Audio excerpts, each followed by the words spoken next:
Today's Monday, April 28th, for our monthly Board of Education meeting, District 64. We are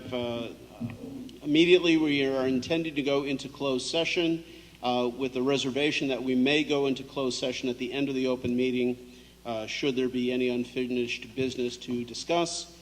And then we anticipate a reasonably lengthy meeting for discussion on some of the issues that may come up. Let's start off with roll call. Dan Collins, Dathan Paterno, Scott Zimmerman. Here. Anthony Borelli. Here. John Heide. Here. Vicki Lee. Here. Terry Cameron here. I'd like to go into, or take a motion to go into closed session for specific reasons. That would be 5 Illinois Compiled Statute 122C1, performance of specific employees. Hi, Dan. Should be noted Dan Collins is here. Including hearing testimony on complaints against an employee or legal counsel for district to determine its validity, collective negotiating matters between district and employees from 5 Illinois Compiled Statutes 122C2, and litigation when an action against, affecting, on, or behalf of a particular district has been filed and is pending, or when the district finds that an action is probable or imminent, 5 Illinois Compiled Statutes 122C11. So that was the motion. Do I have any second? Second. We'll need to take a vote to go into closed session. Dan? Yes. Aye. Yes. Aye. Aye. Aye. Okay, let's do that. We will start. Tom. Yours is on. Check it.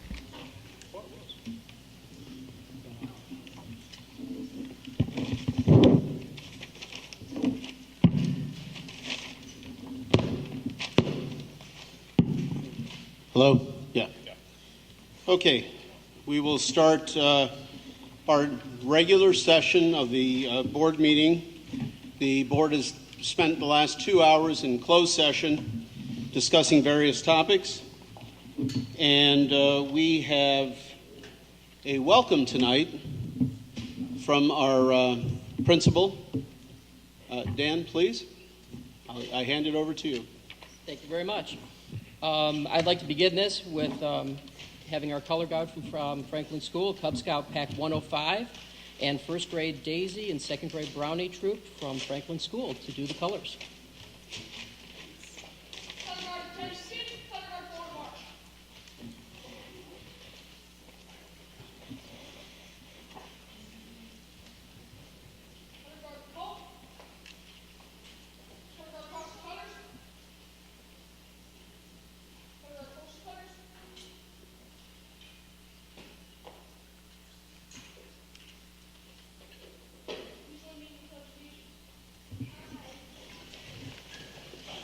Please stand.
thank you very much for that. I appreciate that. It's always good to see. Dan? Very good. Thank you very much. I'm very proud to welcome the school board to Franklin School. And in preparing for this presentation today, I did notice the previous board discussions, there was an interest in our civil behavior model throughout the district. So I chose to highlight that area here at Franklin for you tonight. And I also wanted to highlight some of the contributions that have been happening through our PTA here at Franklin. So I put together a video for you to kind of highlight some of those different things so you can see what students are doing and get a flavor for Franklin School in those areas. So if you can bear with me, I'll get this started.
We felt it was necessary to recognize the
Thank you. That was just a small glimpse I wanted to give you of Franklin School and just some of the things that we've been doing here. We do a great deal of things academically as well, and we're very successful in that area. But these are just some things I wanted to highlight tonight. So thank you for this opportunity. Thank you. Does anybody have questions or anything? Any questions of Dan regarding Franklin? This is always a good outreach where we get to see the initiatives in the schools and the programming, and it's always a good opportunity for the board to see how our district functions in real time. So thanks, Dan. I appreciate it. Thank you. You bet. Normally, what is next on our agenda are public comments. However, we have a guest with us tonight, and we're going to just do one little flip-flop here. And Scott, if we can talk about the first issue, number one of your topics, I believe Frank is going to be part of that.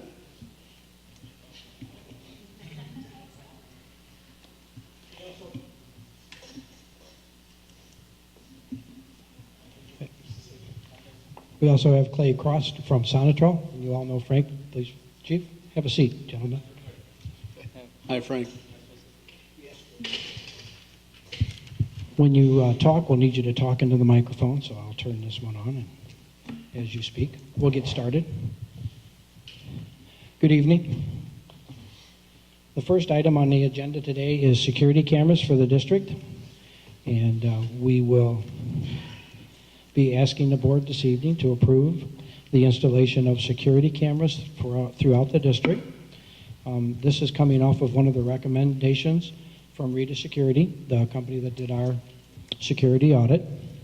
We have worked with Sonatrol, Rita Security, the Park Ridge and Niles Police Department to develop the location of the cameras, both in police department, both internally and externally. We have also worked with the principals of each building to custom design where their trouble spots are, I'll say, but there's not, but just, some of the issues that happen around the buildings there. And then we've also worked very closely with the technology department so that they understand the needs of what that will be going forward through this process. So the cameras will be put inside the buildings at each entrance when people come in, so we'll be able to see who's coming in the building, and they'll also be there for the main entrance as people come in so that we can track the people down to the offices from there. The cameras will be on for 24 hours. The outside camera, indoor cameras, and hallway cameras will be on for 24 hours, and they're motion activated, so when somebody goes in front of them, they turn on. Same for the ones outside. We have a recommendation to put cameras in the gyms and in those lobby areas around the gyms for the weekend and evening activities only. Those will not be recording while kids are in gym class going through that process. They will not be recording then, only for after-school events and evening events. For any non-district events is what those will be going for. So again, we will work closely with Sonatrol and Rita to implement a training schedule for the staff to use as far as how to monitor the cameras. And then each office will have a monitor on it that they can view the cameras as the kids come in the building, just to make sure that everything is safe on there. And then we can go back for about 20 days. There's a certain amount of memory on the software on the hardware for the cameras. And once that has filled, then the loop will start over again. We're estimating it to be about 20 days before that. We will set up an IP address, web address for the Park Ridge and Niles Police Department so that in the case of an emergency, they can access and look at the cameras in the building so they can have an idea of what's going on inside the building. So with that, if you have any questions for either of us or all of us, please feel free to ask them. Well, the first thought comes to my mind is welcome to our two guests tonight. And in particular, Frank, I'd like to thank you and your department for the wonderful service that you provide us. There was a moment last summer where there was a break-in in one of our buildings. I believe there was a response within 2 minutes. That's pretty phenomenal, if you ask me. So thank you for all your help and everything you've done for us. Scott, the one question, actually two questions. The first question would be, if we ever get to the point where we have those secure vestibules and all that other business, will the cameras be reutilized and we'll be able to reposition them, or that's all part of where we go forward? Yes, the answer to that question is absolutely. Yeah, the system is designed so if we change the vestibules or if we rearrange the buildings in any way to accommodate some things that we may want to do later, and Clay, you can confirm, but all we have to do is just move and relocate the cameras. There's no issue at all with that. Great. And I guess that was it. It was just more about the vestibules than anything. I had a question. I don't know if I'm on, but is video subject to the Freedom of Information Act? So if a parent wants to see what's going on in school, they can just ask for that information? Maybe Dr. Bender, did we ever get back from legal? Did we ever hear back from legal on that? We certainly did, and on that particular issue, depending on what the issue is, would drive that piece. Of course, legal counsel would be involved in that, but there are instances involving those laws that are changing constantly. So, to give you an answer this evening that yes, absolutely, we can't do that. It depends on the situation that arises. In discussion with the teachers union, we have certainly assured everyone that the utmost confidentiality, when necessary, would certainly be applied to the use of such devices. Okay. So, Go ahead. how things work today then, when we set these up, will, before anyone is allowed into any of our schools, will we be able to see them on a video camera? I know that at some schools we're able to see someone before we buzz them in. With this addition, is that going to be the case at every school? Yeah, we currently have that at each school. The next item on the agenda is the door access program, and that will we'll update the entry system into the building. Those monitors will go from black and white to color. But yes, the answer to your question is yes, they will be able to see them. Okay, thanks. Terry? So I had the advantage of being in Denver last week, and obviously Denver, Colorado has had a few incidences of violence in schools, and they certainly take it very seriously in terms of security. And this to me, and I've felt this for quite a while, that we take what I believe to be a very lackadaisical approach to securing our schools. I can come in, there's somebody that's at a desk, doesn't really know who I am, sends me to the office, asks me to sign in, but essentially it's a pretty lackadaisical approach. And conversely, at two middle schools that I visited last Friday, had to be buzzed in, had to be checked by 2 armed guards, my ID, run through, and these are extremes, right?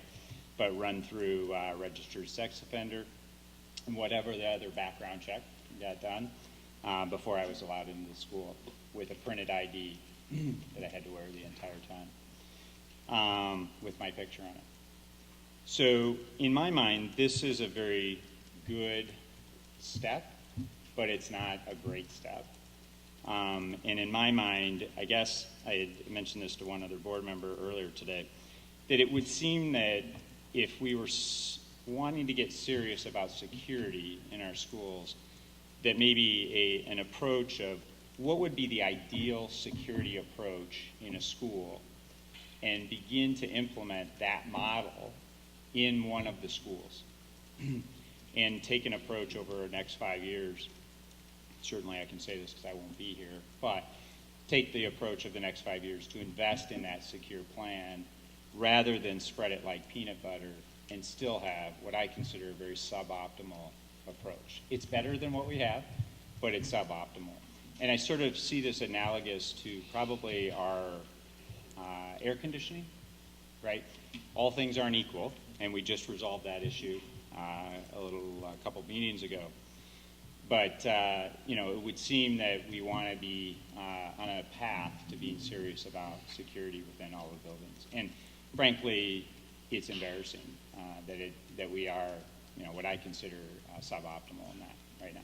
So it's just an approach or a thought. Again, it's not that we shouldn't do this, but I just feel like we're not doing enough, or we're not being serious enough about the approach. Yes, I would not argue with you on that, Terry. It's going to go in steps. and the camera system. And I think that both of these people will agree is a great first step for what we have now. At the last board meeting that we had over at Lincoln, we discussed the education adequacy program project with the board, and we feel that that's very important, because if we are going to do the true secure vestibules that you experienced in Colorado, we need to make sure that those entrances go straight into the office. Right now, we don't have that capability to do. And prior to doing any large remodeling of the district, I think it's imperative that we understand how our buildings match our curriculum. And that's what the educational adequacy study will do for us. Once we get that information and do an overlay of curriculum and rooms, then we'll know how to reconfigure the buildings in the most effective way and utilize the space that we have most effectively. So for me, Terry, it's getting that educational adequacy study done, understanding the needs of the building against the curriculum and the needs of the student, and then go ahead and do those remodels. So for me, that's what we need to do. That would be the next step. I'm very leery of jumping in and making modifications to the building without having all the pertinent information that we need to do. Is there any one building, though, that we have that would lend itself to Emerson. without having to do that? Emerson would be, I would think Field. Emerson and Field. Yeah, if it would be me, because we have, there are some possible projects going on in the Field geographical area that could affect the population of that building. So for me, it would be Field that we would want to take a look and do that. And the way that we're setting up the HVA system now, even if we did reconfigure that, it wouldn't affect that project. We got that so that it's flexible enough that if we do move things around, it won't really affect that HVA upgrade that we're doing right now. So for me, it would be that. Field or Emerson, or Field is what you're If I had my druthers, I would pick Field first. But that's Emerson just my seems opinion. to be set up to They already have a secure vestibule. secure in place. vestibule. Right. Yeah, Emerson does, correct. Right. A version of that, yes, Right. correct. Right. Getting back to the actual program itself, I noticed at the very bottom of it, there is an ongoing monthly monitoring fee. Yes. And I was unsure of the necessity of that, since this is going to be on a continuous loop monitored inside the building. I don't understand what the need for an ongoing monitoring fee is for. Please. I will let Clay. Yeah, the monitoring fee is really a service agreement to continue to maintain the cameras in the system. The system is an IP-based system. So what's happening in the industry now is that, with the old analog systems, when we want to do an upgrade or enhancements to the camera, it'd be, well, it's time to replace the camera. We're at a point now where firmware is available from our manufacturers, where we simply go ahead and come out and download upgraded firmware to the camera to increase the enhancements of the system. So the life expectancy of the camera is much longer. The quality is getting better all the time, and that's all part of the service agreement as well. That's included in that. But it really is going to be a fixed cost for the district, because as far as repairs to the recording equipment or the cameras, that is going to be covered in our agreement. So monitoring agreement is kind of a misnomer. We're really not monitoring anything, but we are servicing it, and those enhancements are available as well. How many enhancements do you foresee per year? 1 a year, 2 a year? I would probably say a couple a year. I really, and I'm not sure. I mean, the IP industry has been around for several years, but now it's really hitting its stride. So the camera manufacturers really are. I just had an issue at a client last week, in fact, and I talked to my manufacturer. I said, "Hey, we're having a problem with the camera." He says, "Well, we've got a new version of firmware. Let me get that to you. Go ahead and implement into the camera." So, I mean, this industry, as you probably know, with any technology, it's changing all the time. Maybe two's even a little bit less, but. Thank you. John? Got a few questions. Scott, and I apologize for being a little remedial on this, but I want to make sure I understand exactly what we're adding that we don't currently have, and I want to make sure I understand what kind of risks that we are going to ameliorate by having this that we can't already do. So my understanding is we currently have the ability to see people who are attempting to get into all of the buildings. Is that correct? Yes. Okay, so what do we add additionally with these cameras that we don't already have? Okay, that's a great question, John. What we add now, as far as the security cameras go, that piece and the piece of seeing people when they come in the building are kind of two different pieces on our agenda tonight. But we will upgrade the idea of being able to see the people when they come in the building. We're going to have two main things on there. We're going to have better coverage of the buildings and the outside grounds, because right now we only have cameras at the main entrance as people come in. Under this scenario, every entrance that the kids use in the morning and where the kids are standing outside prior to coming into the school, we will have a camera on those. We will be able to monitor that, and that will also be recorded on the loop. So the big upgrades are, number one, that we're actually recording the events that are happening in the building, in the hallways, in the entryways, and outside. And then we will also be monitoring now each entrance where the kids come in for school in the morning, where we were not doing that before. And who monitors this? So let's take the situation where there are kids in the school, somebody tries to come in a side entrance and manages to slip in the door. Who's responsible for seeing that and reacting to it? Yeah, and that will be part of the training that we have to come, but that monitor will be above the secretary's area in the office, and the secretary will be looking at that, and it will also be able to view, if there's an administrator right there, they'll get an administrator in, and he'll be able to view that too, and we should be able to follow the people, not throughout the entire building, but through an area as they're coming down through the hallways. So if she happens to be looking at the monitor at the right moment, she'll see it. If she happens to be talking to a parent off in this direction, she'll miss it. That's very true. Okay. And do the cameras in any other way, how else do they help us protect students as opposed to, and let me make a distinction, students as opposed to protecting our buildings from vandalism or theft, which I care about, but don't care quite as much about as protecting our students. Yeah, do either one of you want to answer that? Well, I look at cameras as two ways. First of all, they're going to have a deterrent effect. Cameras, a building that is secured with cameras can have a deterrent effect on crime in an area. That's number one. The other thing is that it does provide an investigative tool for us if an event happens. So those are probably the two more important reasons that you have the cameras. Now, when we looked at the original plans, we made some recommendations so that you had really good perimeter control and interior control at the primary locations. You could probably put a camera in every point of the building here if you really wanted it. I used to work in a high school in Evanston for a few years, was the director of safety and security, and there we had over 600 cameras just in the school, and you were able to follow almost every part of the building. So I think to answer your question, 2 points. Look for deterrence, and then look at the key using cameras for an investigative point afterwards. Yeah, I mean, you make a good point. I mean, you know, we're not really relying on the personnel to be monitoring the cameras all the time. They're too busy. They've got things to do in there. It really is an investigative tool, and if there is an incident as well in the school, you know, by allowing the IP address in the police department to access this information as well, in a crisis situation, it's going to provide some additional information to them. But it really is going to be an investigative tool and a deterrent, as the chief said. Well, and to follow up the crisis situation, in a crisis situation, if somebody were in our building, can you flip those cameras on and then the police can start looking at them while the situation is still going on?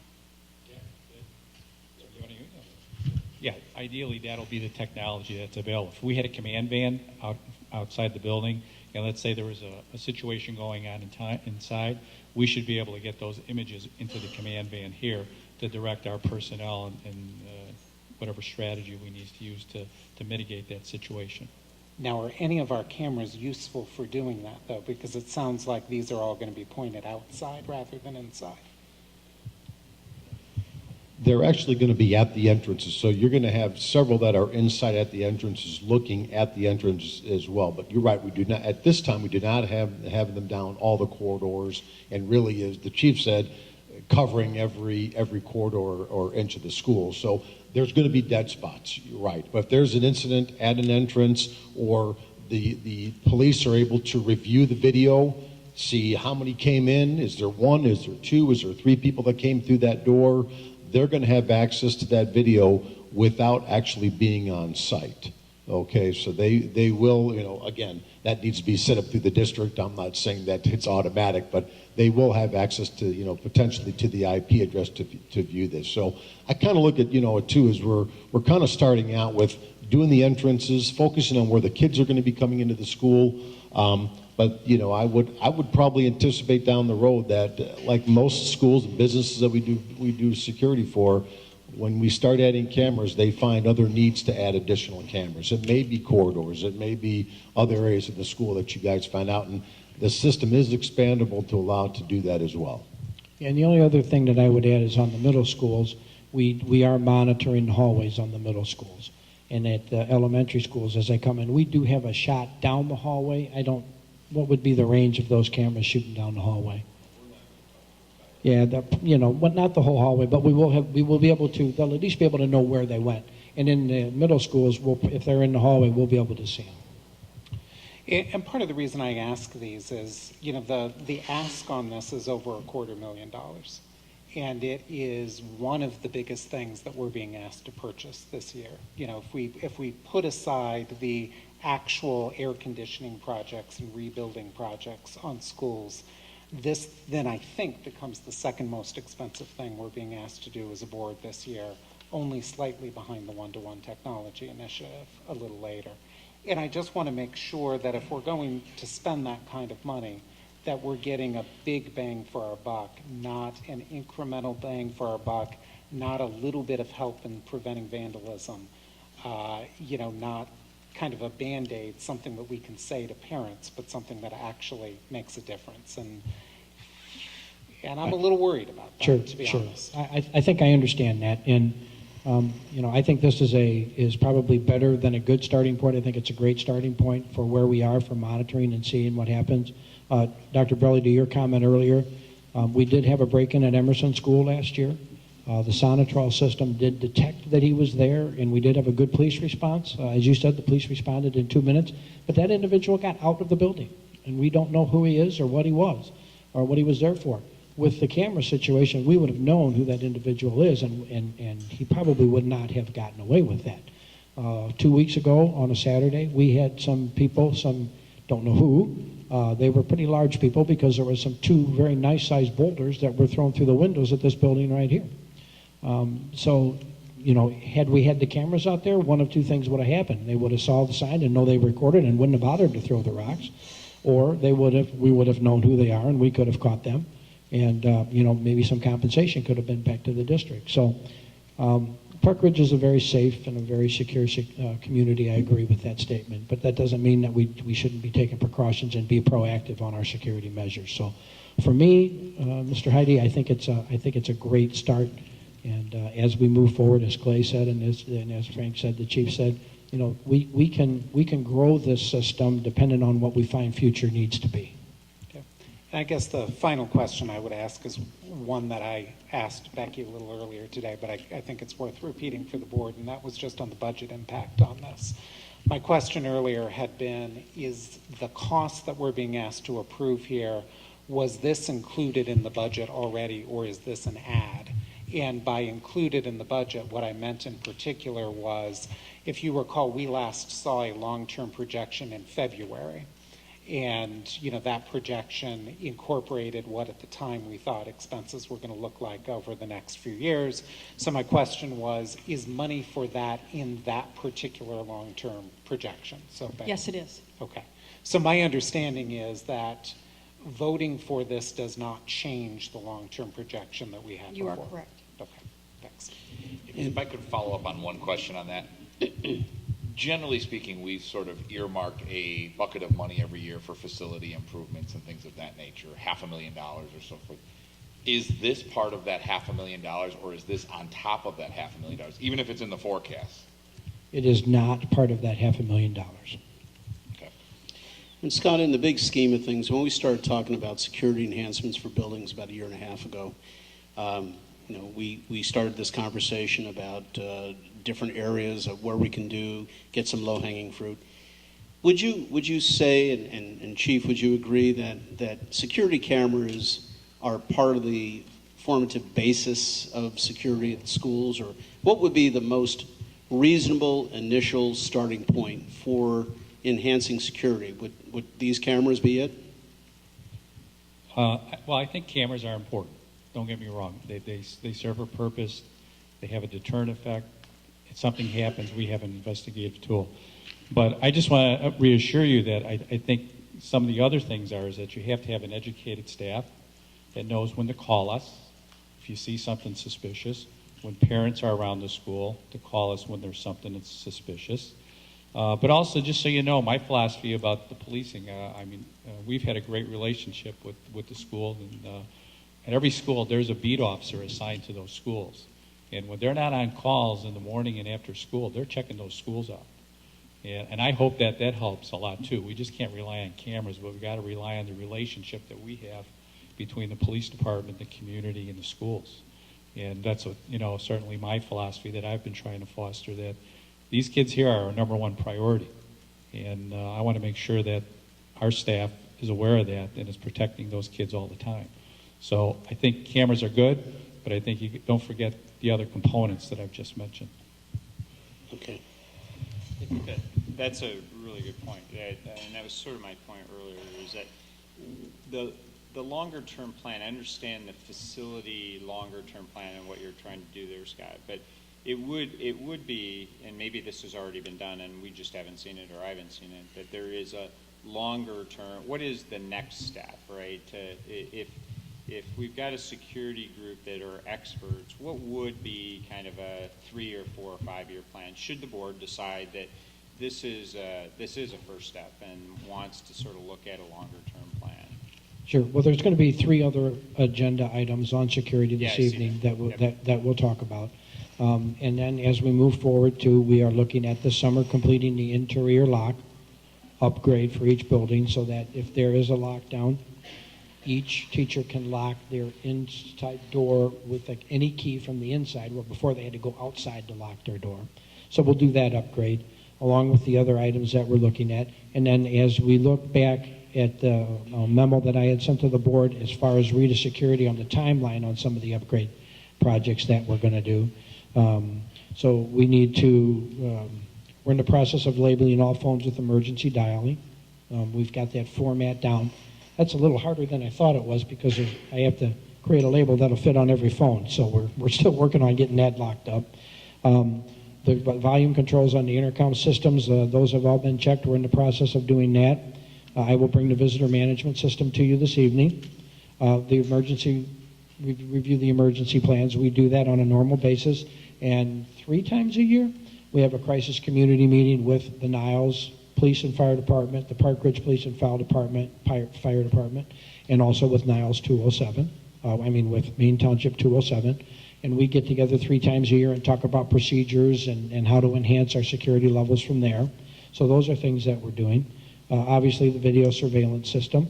We need to identify and label tornado shelter areas.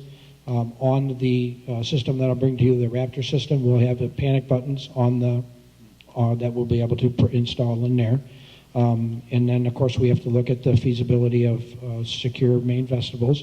The other part that we have to do is with Beyond the Bell and the Park District using our facilities in the morning and the afternoons. We'll work very closely with the park districts to get them to understand where the cameras are, what our procedures are as they're allowing children to come in and parents to come in and pick up. So we'll review that with the park district as well. So those are kind of the first things that we're doing, and that's a full plate. That's a lot of great enhancements that we'll do. So there's always that, I kind of say a fine line between a jail and a school. We don't want to lock down so that nobody can get in. We want to make the buildings available to our community and access for parents to come and pick up their kids and see the things that go on. So there's a balancing act there for sure. But as Frank said, we have a wonderful relationship with both the Park Ridge and the Niles Police Department. Your beat officers here have been, I know there's principals back there that come up here and say how wonderful that program has. And they're here. If you come by in the mornings, there's a police officer in front of the school. 9 out of 10 times, there's maybe every day. Every time I come, there is. I can't speak for every day, but when I come through, there's one here. So, yeah, we have a wonderful relationship, and this is this isn't a process that's going to happen overnight, but this is certainly what we're presenting tonight is certainly, in my opinion, and I think in the police department's opinion as well, a great jumpstart to this. It's a great step forward. Yeah, I mean, I agree, but I have heard, from constituents that security is a concern, and certainly after school incident. It'd be great to, if the board so chooses to approve these 3 or 4 things, plus the other 4 or 5 that you mentioned, to at least get some information out to folks about that, whether it's on our website or, because that is a lot of initiatives in and around security. And I think just given the recent incidents, it'd be good to get some of that out to the community and let them know that those are the things we're doing. Yeah, and that's great. And we'll talk a little bit about that on item 3 on the visitor management system, because a big piece of that is informing the community on how that process is going to go, and then we'll add those security upgrades on that notification once we get it approved, because there's going to be a change as they come into the buildings. So we definitely will make sure that everyone is aware of the upgrades that we're doing.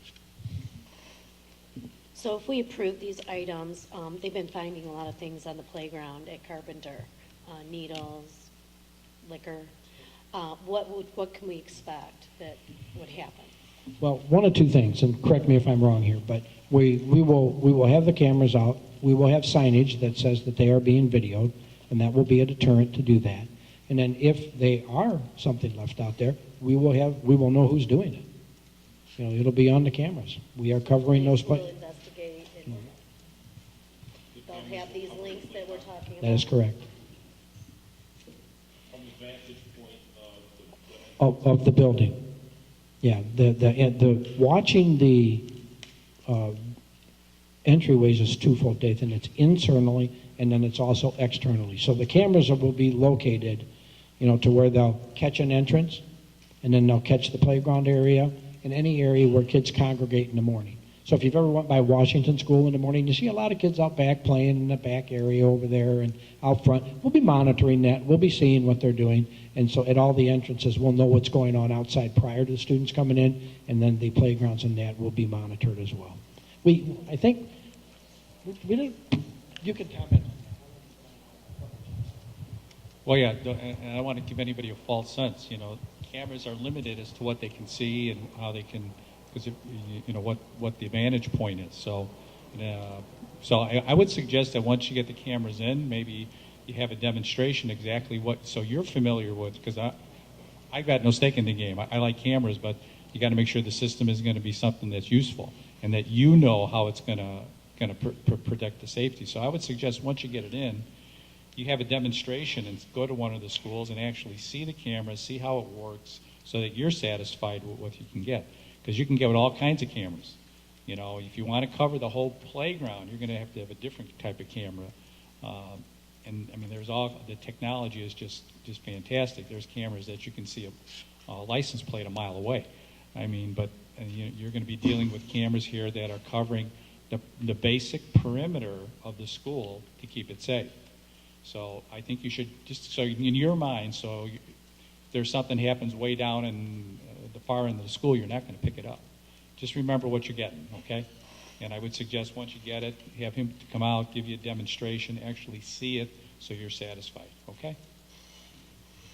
Yeah, your point, the cameras that are going to be covering the playgrounds, it isn't, the coverage isn't, we're getting the entrance, and by chance we're going to get a little of the playground. We focus specifically on the playgrounds and trouble areas that principals told us they were having in some of the areas. Some of those, like a reading area in one of the schools that said, hey, we found materials out here after a weekend. We want to focus on this. So a lot of the input we received was from the principals that on a day-to-day basis see where they're having issues or where there's a problem. So we specifically focus cameras on certain parts of the building and playgrounds to cover those. But as the chief said, it isn't, I put a camera when I'm going to be able to see 2 football fields away. We want to focus where the kids are going to be at, where the kids will be congregating, and that's really where we wanted to focus.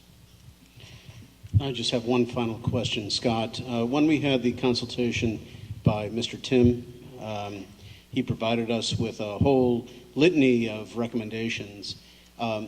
not so much, cameras were on that list, but the extent of the camera use. Are we installing the number of cameras that he recommended, or is this only a part of his recommendation? What we did was we brought Mr. Tim in from Rita Security, and we reviewed our camera locations and our camera plan.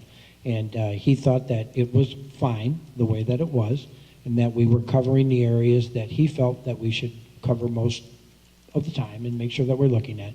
But Frank brings up a good point, and that is as we're installing the cameras, we will have to mount the cameras and see where they're going to, we're going to have to make adjustments in the locations as to where we're going to get the cameras and what they're going to view with that. So as we go through that, if we see a weak spot, we'll bring the same people back in, we'll have a conversation about that, and we'll determine whether or not, maybe we need to add a camera.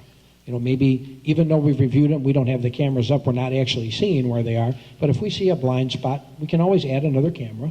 There's plenty of capacity on the system to do that. So it'll really be an ongoing review process. But preliminarily, we feel that we've covered, everything that the principals felt was important, that the police felt was important, and that our security expert felt was important. So I think in the first round here, we've covered all of our bases. But again, there's room for, and I would probably think, a very good chance of some enhancements as we move forward. Okay. Any other questions from the board? Not hearing any, and since this is a action item, are there any comments from the public? And not seeing any, I'd like to have a motion from the board for this. I move that the Board of Education, Community Consolidated School District 64, Park Ridge-Niles, Illinois, approve the proposal from Sonatrol for building security video installation in the amount of $258,259 with an ongoing monthly monitoring fee of $1,592. Second? Second.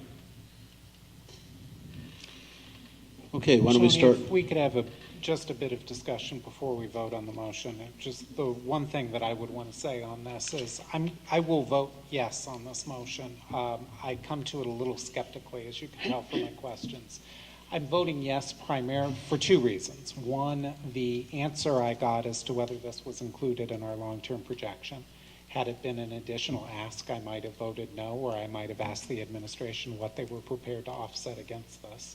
But since this was already in a projection that looked okay, that kind of leads to my second point, which is I'm deferring to our administration on how best to spend our facilities dollars on here.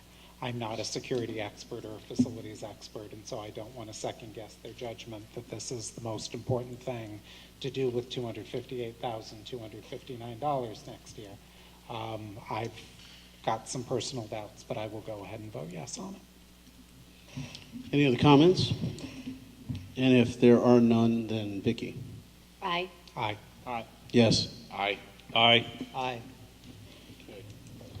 Thanks, Scott. Thank you, and thank you, Frank, for coming out. Thank you. Good seeing you. We're going to circle back before we go into the next security upgrade. And at this point, I will take public comments on items that are not on the agenda, because as you've seen, before we vote, I will ask folks to come up and they can speak a little bit if they need to. But are there any comments on items not on the agenda? Sure.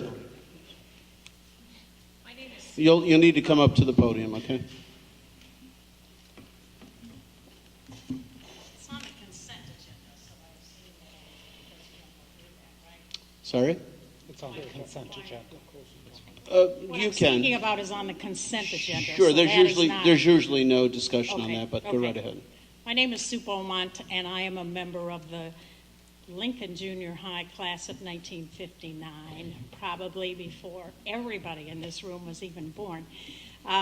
We had a high school reunion last fall, and part of our weekend, Dr. Bender so graciously spent many hours on a beautiful Saturday afternoon allowing us to tour Lincoln. I think there were about 60 of us that toured Lincoln. And to show our gratitude, we made a donation with the hope that Lincoln would be able to purchase something that wasn't in the budget that they really wanted.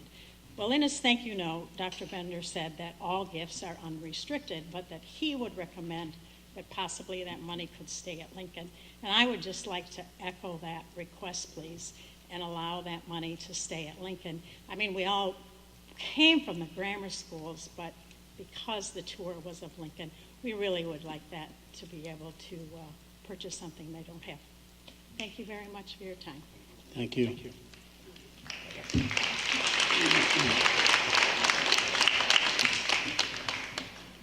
Any other comments? Can we just make a comment about that? I mean, simple. Sure. I mean, is that something we can make sure happens? Yeah, it's procedure that we do, and I'm glad Sue brought that up because we had a wonderful afternoon. We really did. It was a great time.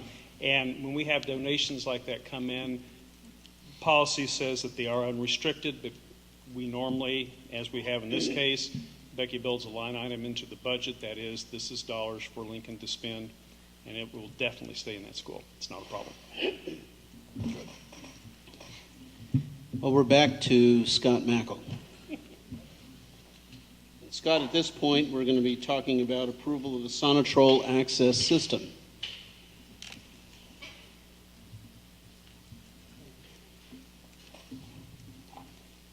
Thank you. Yes, we'll move to agenda item number 2. And as part of the review that we did with the cameras, we also knew that our current system for coming in the building is now swipe cards, like a credit card type of a situation to come in. That system is obsolete and has been for a while, and the cards that we use are no longer available. So Sonatrol has been borrowing from other customers and trying to keep us involved in that. So that's the main reason that we need to upgrade it. The other reason is, as we were doing the security audit, and as everyone has experienced, there's been some cases where doors occasionally are propped. And part of that is because of the lack of an entry system, electronic entry system, coming into the building where those kids would be outside playing. So we've gone through with all the same people, and we've really evaluated where we need to add access points to the building. So that is also tied in with the camera piece, because everywhere that we're adding access to the building, we now have cameras in there. So we've added a numerous amount of accesses to the buildings. This is a great example here. Playgrounds out back here behind us all, and those doors that come in on the back side of the school have no electronic access to it. So that was an upgrade that we needed. It's just an example here. So that's the reason there's twofold for the upgrade. First and foremost is the system we have is obsolete.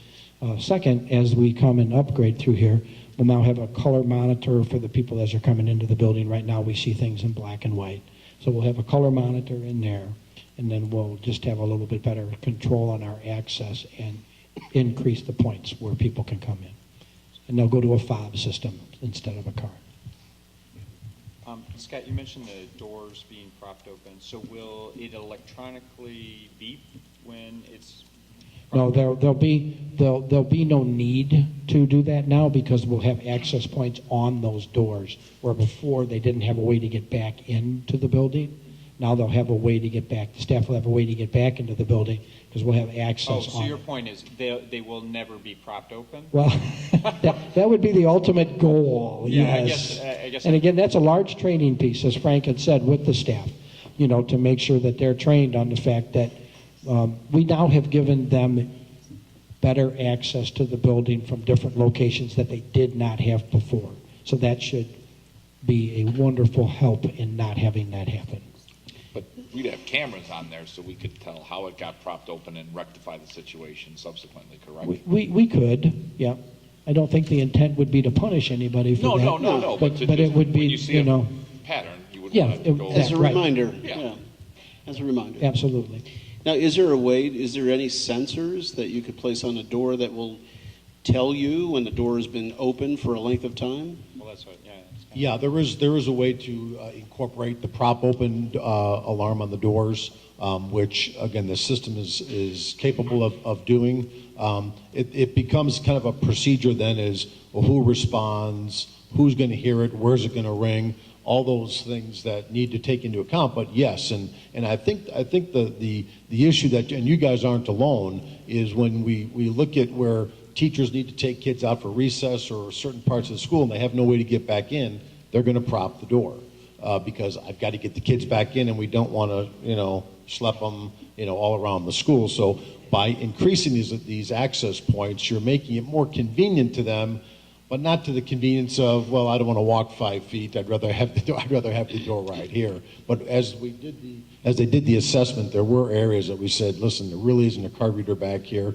We do need to get the teachers in, and that should prevent them. Because you had mentioned, I'm sorry, is it Terry, is it? Yeah. You made a great point about the whole overall vision of security, and it really starts with the personnel. It really gets the people buying into it and realizing that it's everybody's job to make it as secure as possible. That from not propping doors open and things like that. But I think what we're doing here is allowing them to gain access to the building without issuing keys and without really, them having to prop doors open to make it more convenient for them. Question. So our current system's been discontinued, right? Yes. Do we have any written commitment from this new provider that they're going to keep this current system continued and fully serviced for the next, say, 10 years? Proximity is really the form now that people are using for access control, and that's what we're proposing, which we've done most. I mean, I'd be willing to make that commitment because the proximity technology is not going away. It's just that again, the old swipe readers that we have, it's not as convenient as the procs, and I've been doing this for 25 plus years in the security industry, and I just don't think procs is going anywhere. But I'd be willing to make that commitment, and if need be, we would upgrade at no cost if it was prior to that time period. Yeah, that would be great if you could put that in writing for 10 years. I can do that. Thank you. Are there any other questions on the installation of this fob control? And if not, I'll take a motion on this. I move that the Board of Education of Community and Consolidated School District 64, Park Ridge-Niles, Illinois, approve the building access upgrade from Sonatrol in the amount of $66,366 with a monthly monitoring fee of $287. Second. Starting on Dan's side. Aye. Aye. Aye. Yes. Aye. Aye. Aye. Thank you. Thank you, Scott. And that leads us right up to the visitor management system. Scott? Yes, we also have Erin Cummings, who is a representative for the Raptor system that we are bringing forward to you tonight, and she'll be here to answer any questions that you may have. So thank you for coming. The Raptor system is a visitor management system, and it's very similar. It's probably exactly what you went through in Colorado. So as the people come into the main office, their license or state ID will be scanned. That will check for sex offenders, and then any private information that we want to put into that system. So if there's restraining orders or certain people that can't have children, that will kick it out that those people are not in there. We can, and that's something we need to do internally, correct, to put that in. And then they'll get a printed badge with their picture on it. The procedures that we do for that, we'll create those procedures yet. I did include in here just a little sample of another district, how their procedures work. But we need to once we get approval to move forward, then we'll sit down with the crisis team and the secretaries, and we'll make sure that, Gary, you've agreed for all the training that is necessary to make sure that everybody understands. Again, we've talked with technology on equipment that we'll need to have in order to make this work. And then I'm envisioning that when you come in, you give your license, you leave your license. And then when you go out of the building, you come back through that office area, pick up your license, and leave the building. So then we're tracking who's in the building at all times. So if you have any questions about how the system works, I'm sure that Erin could answer those. And I'll answer any other questions that you might have. Just because I did experience this a little bit, maybe a question. So the way it worked last week was they scanned your license, they took the picture of that license, put it on an ID that you wore around the building. Is that the system that we're talking about here, or is that an upgrade to the? No, that's how the system works. Okay, so it's a visitor badge that then scans the picture, and you have that picture throughout the building. Correct. It will display visitor on the badge. It will have your photograph from your driver's license or state ID, the name of the school, and then the date and time that you entered the building. Yeah, I'm not sure about keeping somebody's driver's license. I'm not sure I would. I would have liked them. It does get them back to the front office. Yeah, Most places that, I'm sorry, Terry, go ahead. Procedurally, they gave it, in both schools that we were in last week, they gave it back to us. Yeah, on Because most, the badge had the ID and everything on there, so. yeah, I've gone to numerous locations throughout my career, and some buildings, I have to leave my driver's license, and other ones I don't have to. So it just depends on what procedure you want to implement, and we'll have that conversation. Silly question, but what happens if they don't have a driver's license?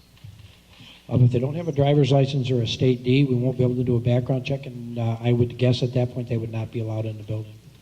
But that's something we have to go through on the procedure part of how we want to handle that.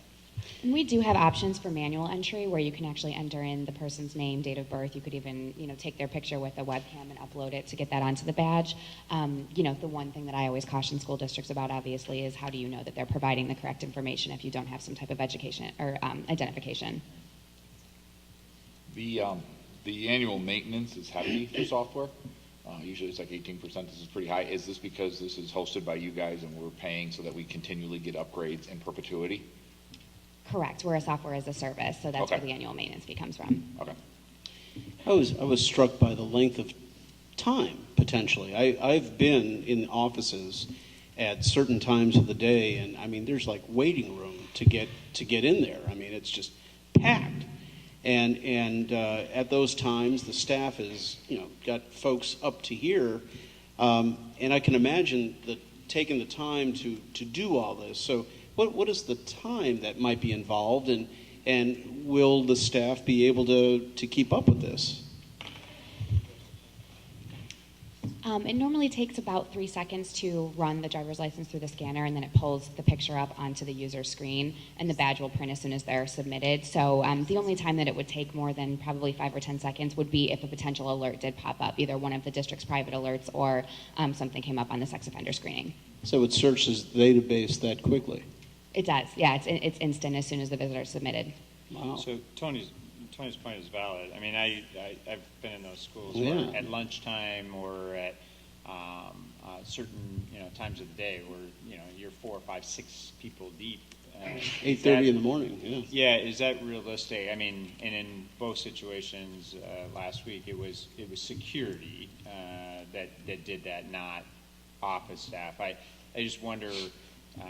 Have we had this discussion with secretarial staff in terms of the potential for this system and their thoughts on how that would work? No, we have not had the discussion with the secretarial staff. We have had the discussion with the principals, and we also have had the discussion with the PTO and APE organizations.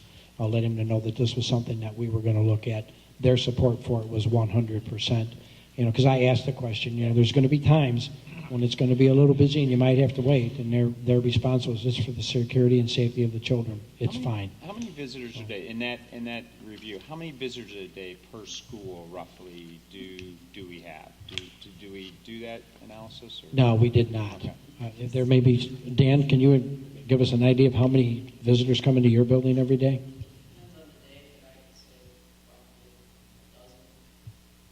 And you would only be doing this for those people that are going to be continuing in the building, not somebody that drops off the child's lunch or something that their trumpet or But you would only do it for those that were going to stay in the building, right? That is correct. Okay. Yes, only people that come in to drop lunches or something like that. If we wouldn't run them through that system, only if they're going to enter the building. So, Scott Zimmerman about the $3,840 is the annual fee. It does seem kind of high. Do we have anything in our contracts with a commitment that that price will be maintained, or there'll only be a price increase of 3 to 5% at most a year? I'd hate to see this escalate to a much larger amount. It's a little tough for me to speak to that. I know that we did just do a slight change to our pricing last year. Prior to that, it hadn't happened in 7 years, if that kind of just gives you an idea of history. However, the way that we do our contracts right now is just on a yearly basis. So, Yeah, I mean, Scott, maybe that's something I'd definitely like to see in the future. I see, in the private sector, that's negotiated in with contracts, that it can't escalate. I mean, because once they kind of got us here, they got us, right? I mean, with the annual fee, we're not going to switch, and they know that. I'm sure you're nice people and all that, but that's something that I'd like to see in our contracts. Sure, and there are other systems that are out there, so if they did get prohibitive on cost, we certainly could use that as a kind of a hammer to say, hey, if you want to stay in here, this is what you'll have to do. But we can certainly, I think, negotiate. They've been very well to work with at this point, so I'm sure that we can negotiate and look at that. So you're looking for, maybe a not to exceed on the increase, or a 2-year no CPI increase or with something. okay, sure. Reasonable. I think we can we work on that? Definitely. She says we can work on that. Are there any other questions? I was just doing some quick math. It's about $500 per school if you take 7 and divide it to 3,800, and by 12 people per 500, that's a lot of money for each individual to get checked out. And that's just the ongoing. That's not even the installation. Mm-hmm. And I don't know. I go back to the consultant Tim on his recommendation for this system. Yeah. Is this the most expeditious manner in which to spend or allocate this sum of money for this particular endeavor? For 12 people a day. I don't know. Sure. Has our consultant checked in with this program? Absolutely. Okay. Yeah, Paul Tim's recommendation was the Raptor system. We actually did get a quote. Sonatrol also represents the Raptor system, and we did get a price from Sonatrol, but it was just easier and more cost-effective for us just to go with Raptor than go through Sonatrol. So we did save some money going with just Raptor directly, and of course, that was Paul Tim's recommendation to do. And this is a system. You are in how many schools in this area? We serve about, I think, 60 districts in Illinois total right now. Several of them are in this area. Yeah. It's a very popular system, and it's exactly what it says it is. It's a visitor management system. It tells us who's in the building, when they got in the building, and then when they left the building. So in case of an emergency, the outside law enforcement will know who's in the building, which is important information for them to have. So it's exactly what it says it is. It's a visitor management system, so we know that everybody walks into that building has had a check for the sex offender, and then any private information that we put in. I know, Dr. Bender, I think you can elaborate on this as well. We do have a lot of cases of parental restrictions that we have in the district, and this will help us manage that as well. So it's, again, no more than what it's meant to be, and that's just to manage the visitors as they come in and out of the building. And as John asked before, is this a budgetary item? It is. Yes. It is. Everything that we're bringing to you tonight is included in the budget. Great. Sorry, one last question, because you mentioned software as a service. Is it dependent on the internet being operational? If, for whatever reason, our internet service goes down, does that mean guests wait, or we have to have an alternative procedure? Or is there like a local storage of our records and they can check that?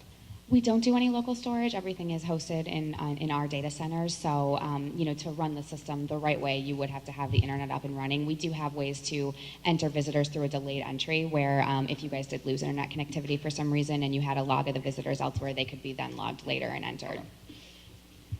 And just so you know, the internet servers in that are on the backup generator at Emerson. So if we do lose power, that continues to run from a power standpoint anyway.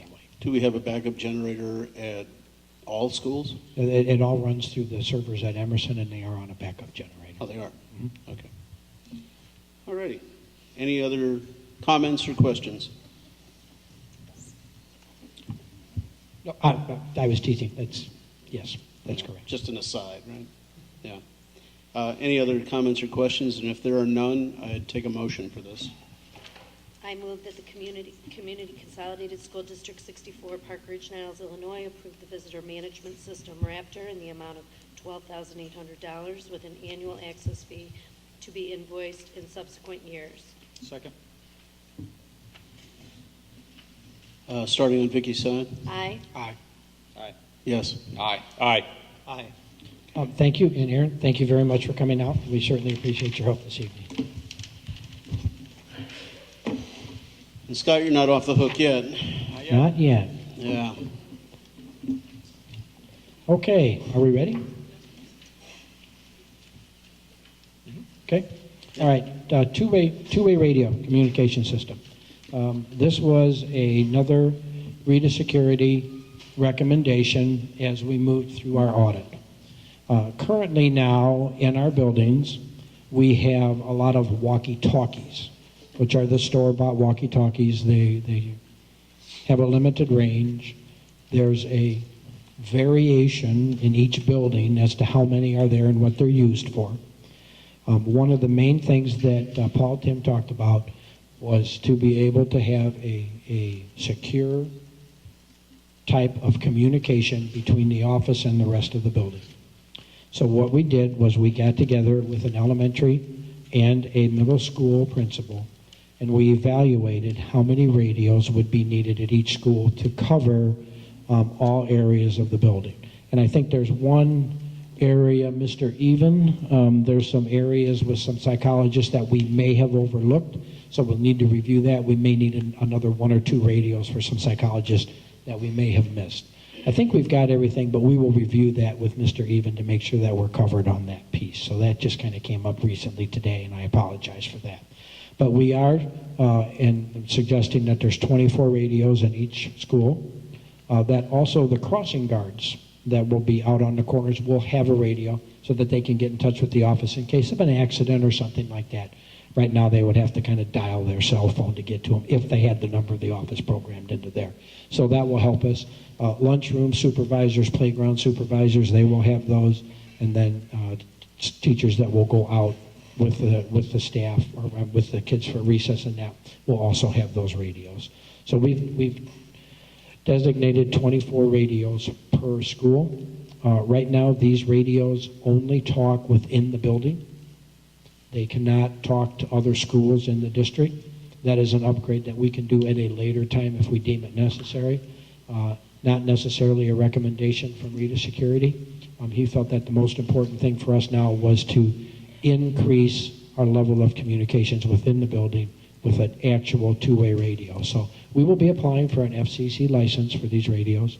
The district will have an FCC license to utilize these radios, and they will definitely enhance our communications. Scott, if you get an FCC license, it'll be a dedicated channel, so there will be no crosstalk or chatter or anything like that? That is correct. Okay, and my only concern when I read this, I thought this is a great way to have communication intra-building. My only concern is that 24 may not be enough. If lunch folks have them and crossing guards have them and office people have them, you want to have more in the hands of the teachers who are walking up and down the halls and passing entrances all the time, and it seems to me that you might want even more. So is there capacity to upgrade the numbers in each building? Absolutely. Yes. And okay. There's no limit to what we can put in each building. I guess one of the things. Oh, I'm sorry. No, go right ahead. Go right ahead. One of the other things I thought of around the intra. I understand not to have intra school, but is there a reason to maybe have intra central office? Just in the off chance that there's an incident at a school, the intra school, intra-district might be nice to have right. intra-central office. Yeah, we talked about that. That was a concern that Becky Allard and I have had numerous conversations about. And right now, if there's an emergency, we feel that the communication can get back to the office and the office can call the Ed Center very quickly. And of course, everyone carries a cell phone today, so we thought that the administration could get back, an administrator could get to the ESC in the chance that we needed that. If we feel that in order to do that, we would need to have what's called a repeater. And that would be actually mounted at Lincoln. The antenna would be at Lincoln. And at that point, you could designate one radio per building to call, or at that point, you could have all the radios talk amongst ourselves. And then you would also have to designate someone at ESC to have that radio next to them all the time to make sure that would be heard if that was done. The upgrade for let's see, the upgrade to put the repeater in, I think, was an additional $12,000. I think it was an additional $12,000 to have the repeater system put in for us. Scott, would this repeater system take the place of, I believe Tim also recommended a panic button? Would that replace the little thing, No. emergency, you hit that? No. That's a separate issue. Separate issue, correct. Okay. On the real walkie-talkie itself, will there be an emergency button? Where that, once you hit it, it sends out a blast? No, I can't answer that. The way that it's set up now, no, we don't have that. It's just a direct communication to the office. Okay. When we first started talking about this, and actually this conversation ensued a year or so ago with the crisis committee, we were really kind of looking outside the box to see if there was a way that we could have a system where we could, as you mentioned, push a button that would put us directly in contact with emergency services. Exactly. And we've had that conversation with the police department, and we're not there yet. I'm hoping there will be a day that the district can have that, because I think that would be the ideal situation where you change a channel and automatically you're in contact with somebody in the police department or emergency services. They have that within their network between fire and police, but as far as having the school district on that yet, we're not to that level. I hope at some point in time in the future that will happen, but we're not there yet. Yes. Is it technology? Technology's there. It's red tape. Yeah.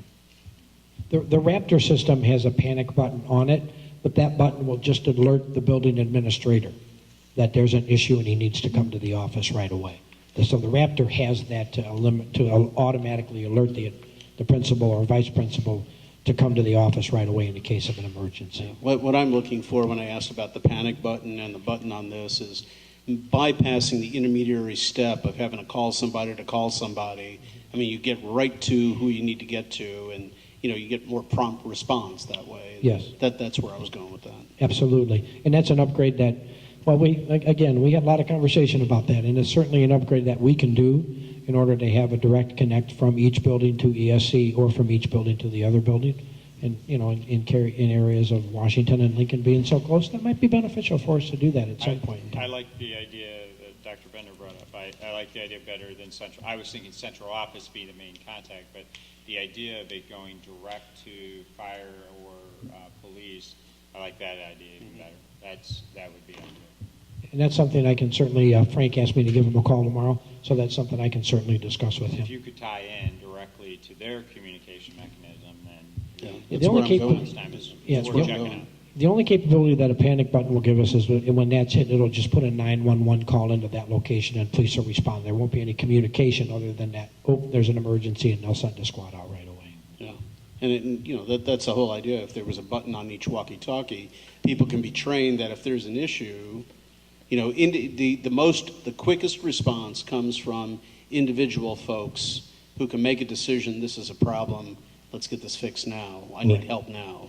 We will never be able to, I shouldn't say never, but at this time, we cannot tap into the communication system of the police department through a radio to say, hey, we have an emergency there. Their system will not let outside people in. But the best case scenario would be for someone on the radio to say, we've got a strange person on the ground. And instead of the secretary receptionist dialing 911, she could push a button to get that 911 to the thing. Exactly. So it would save us some time, yes. Yeah. But as far as breaking into the communication system of the police department, we'll never be able to do that. Yeah. Or you can put one walkie-talkie at the police station. We could do that, yeah. Right. One of ours in every squad. But, Yeah. So. Okay, any further comments or questions on this issue? Motion? I move that the Board of Education of Community Consolidated School District 64, Park Ridge-Niles, Illinois, approve the two-way radio purchase in the amount of $30,423 to Graybar Supply. Second? Second. Okay. And we'll take a vote, I think, on this side. Is it Dan? Yeah. Aye. Aye. Aye. Yes. Aye. Aye. Aye. Okay, I want to thank you very much for listening this evening and for moving forward with this great initiative. Thank you very much. Great step forward, Scott. Thank you. Thank you. Thank you, Scott. Well, the next topic, we'll have some questions, I'm sure. and it is the discussion of the Board of Education Goals Student Learning 21st Century Learning Plan. Terry?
Hey, good evening.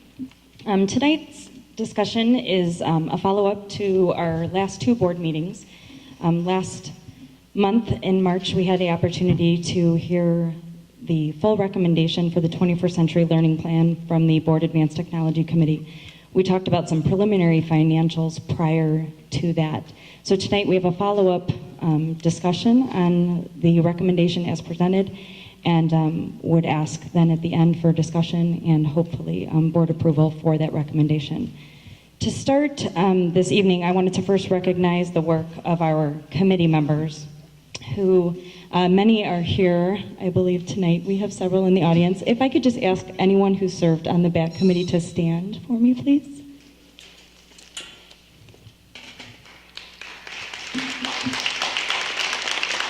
Thank you very much. As well as our two board liaisons, Scott Zimmerman and John Heidi, who served on that committee as well. We began this committee 15 months ago as part of the strategic plan. And for the past 15 months, these people have volunteered of their time to research, come to meetings, give of their time, give their feedback, share their expertise. We have representatives from our parent community, our teaching community, our technology staff, our administration. We have liaisons, as I said, from our board and from District 207 as well. So we've been very grateful to have those people give of their time, and I serve as a facilitator for that process. And so the recommendation that we brought forward is the culmination of the work of these committee members representing the even larger groups on the whole, our students and our staff who have given a lot of their time and effort into really reviewing what's best for students. So just to revisit again, as stemming from our strategic plan and leading into this year our board consensus goal, it was the board's goal that by the spring of 2014, they would approve a plan that articulates a 21st century learning model, including the need and value of one-to-one. And that's what we have presented over the past couple of board meetings and will reiterate tonight. So the gist of the recommendation includes expanding our initiative for our K-2 learners with iPads. We started this year with a 1-to-4 ratio in each of our K through 2 classrooms, and we're looking to expand that to establish even greater numbers of iPads for our early learners. Keeping in mind that we've been using iPads in our district for the past 4 years, and we have access to iPads at all of our grade levels, but the specific focus based on the work of the committee is to expand their use at our primary levels. The second part of the recommendation is our one-to-one initiative. This year we piloted Chromebooks at the approval of the board last year to move forward with 675 Chromebooks in all of our schools. And so we've concentrated them in grades 3 through 8. We've presented throughout the year on the work of these pilots. And by the end of this year, all students in grades 3 through 8 will have had an opportunity to experience a simulated one-to-one model with our Chromebook technology. The third component, which maybe isn't as focused on, but I want to make sure is present in the minds of our board members is that we continue to support technology resources in many ways throughout the district. In this initiative, it was a big task for this committee. Technology is moving fast, and there are a lot of different initiatives out there across the country, across the world. One-to-one is not something new. It's almost, I believe, closing in on 20 years that we've had different one-to-one initiatives throughout the country. And they've taken different shapes. 10 years ago, we were working on one-to-one initiatives with laptops at a great expense. 4 years ago, we were introduced to iPads, and a lot of districts began piloting and implementing one-to-ones with that type of technology. We've had netbooks come across education organizations. We have Android tablets, we have PC laptops, we have Apple laptops, a lot of different initiatives. And so our task was not an easy one. And what we did as a committee was to really look at our own users, to look at our own students, how they were currently using technology. And the task was to find what is the best device that will meet the most needs of the most learners. And the recommendation being brought forth is for the Chromebook. There are several factors that went into that. I included that in your follow-up report for tonight. Some pretty key, critical pieces of data that we looked at in support of that. But we also recognize that there's not one single device that meets every need of every learner. And we could sit here and debate that for years to come, and I don't know if we'll ever reach that answer. But tonight we're here to not lose any more time in the hands of our students. And we want to make sure that we are accelerating that use of advanced technology based on the goal of that strategic plan that started 4 years ago. But again, continuing to support iPads, access for all students at all grade levels. Smartboard technology, LCD projectors, computer labs with more robust desktop computers, MacBook laptops in every building to make sure that when our students want to focus on more robust learning activities, they have the access to do that. So that's the focus of the recommendation that we bring forward tonight. Some key pieces of data that I wanted to draw attention to specifically. Again, based on our own students in District 64, their feedback, and our staff, those who are going to be carrying forward this initiative. And to me, those were the most valuable opinions in this process. So our teachers who have participated in the pilot to date, based on their experience, they provided the answer of, would you support moving forward with the one-to-one Chromebook initiative in your classroom next year? Our teachers at the grade 3 through 5 level, 97% yes. Teachers in grades 6 through 8, 92% yes. Overwhelming support in both of those levels. Additional data from our teachers, and this is another one of our metrics that we implemented this year for a variety of our board consensus goals, was looking at the Lodi survey. And if you recall back to our presentation in November, we shared the original fall data from our teachers. This is one piece of data. It's kind of like looking at either an ISAT score or a MAP score or a unit test. It's one piece of data that gives us a small glimpse into how our teachers are really working to build their capacity to implement the national educational, It's technology. Yeah, that just kicked me right out of there. Okay, let's get back to that. Sorry, I just lost my train seeing my daughter up there. So the levels of innovative technology implementation for our teachers, it's one piece of data that demonstrates how they're really mastering these standards, how they're working to build their capacity to effectively use technology to leverage high impact instruction in the classroom.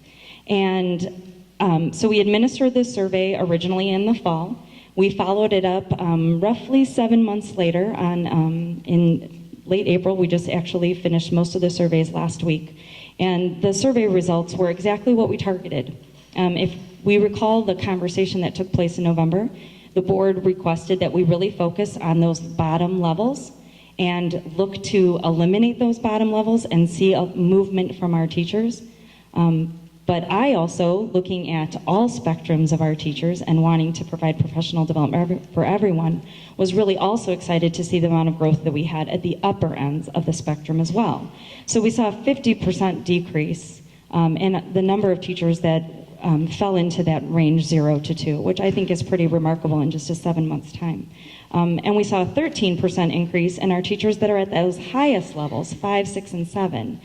And overall, if we look at the definition of the levels, 96% of our teachers, according to the survey, would be rated as demonstrating moderate to high fluency using digital tools and resources for student learning. And they commonly use a broader range of digital age media and formats to support curriculum. I think that is pretty remarkable. And again, it's one piece of information that we use to see how we can target our professional development. Our instructional technology coaches are able to use that to work with individual teachers. We only look at district-wide data. I don't disaggregate it out by school. I don't disaggregate it out by individuals. I don't have access to the individual scores. But it's something for teachers to look at and use as something to really differentiate and personalize their own professional development in these areas. And I think it's something that our teachers and our instructional coaches and our professional development program can really be proud of. As far as our students, we felt it was important that students have some input as well in their experiences that they had. And so we asked our students 2 questions at the end of the survey, and I shared the complete survey data with the board, and I also shared in the March 24th report some more key highlights. But the 2 main takeaways is that as a student, do you feel that the Chromebook is a good tool for learning? Grades 3 through 5, 96% yes. Students 6 through 8, 86% yes. Followed up with, would you like to have a Chromebook that you could have access to throughout the year and take home with you? So again, as opposed to the pilots that we ran this year where they weren't allowed to take them home and they had them for a limited time, we wanted to see if they would like them on that extended, true one-to-one basis. And again, at students 3 through 5, 94% yes, and students 6 through 8, 84% yes. And we are still in those final pilots, so this isn't complete data as of yet, but this is the data that we have to date.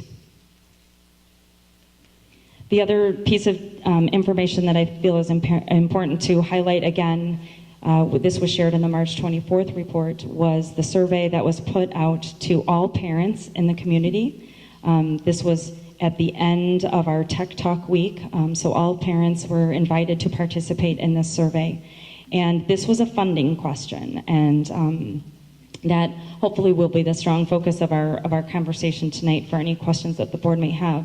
But in looking at the initial data here is how we really built our recommendations from the committee and what we use to build the preferred recommendation that we're bringing forth tonight. So as you can see, 36% said they were willing to share in the cost, and then the third and the fourth options are either pay it through a one-time payment or pay for it through an installment plan. And if you total those 2 numbers up, 39%, which is the highest percentage rate of the options chosen. Less than 10% of our parents were not in support of the one-to-one initiative. And again, we used all of these data elements for the committee to review, to digest, and to build a recommendation. This is not anyone's personal input or decision. It was a collective process based on the data that we were provided. So tonight, again, as you recall, on March 24th, we brought forth 4 different scenarios for funding. And in reviewing all of them and in listening, going back and reviewing the video and the feedback and comments and questions that were made at the March 24th meeting, the district administrative team reconvened and is bringing forth this as their preferred option. Again, this is at the discretion of the board, but this option, which was the shared approach, we feel had a greater balance. It shows a commitment on behalf of the district to supporting technology and putting it in the hands of students for their own learning, and also some commitment on behalf of the parents to take on that ownership and also have a device that they would own and be able to, have at home and at school and take with them upon leaving District 64. So these are the same numbers that were shared with you on the March 24th meeting.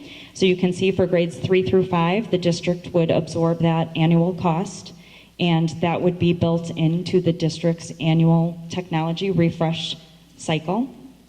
And so you can see in year 1, we front load, and then it drops off through years 2 and 3, and then it would come back up after that.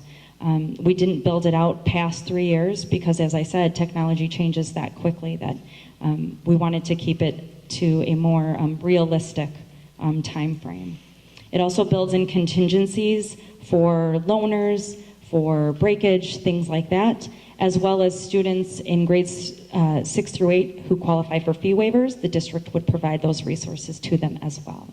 So you can see the total cost at the bottom, looking at year 1, which would be 2014-15, is roughly $302,100 to put a device in the hands of all of our students. And again, that would be asking for a commitment from parents in grades 6 through 8 to fund the cost of those devices.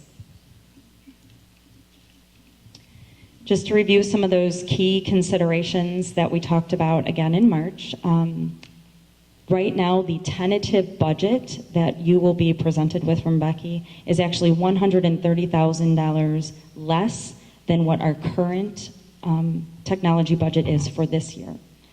So you'll see an increase in the tentative budget, but the actual from our 13-14 budgeted year to our 14-15 budgeted year, we're operating right now predicting $130,000 less. So that could be applied towards that purchase to offset that $302,000.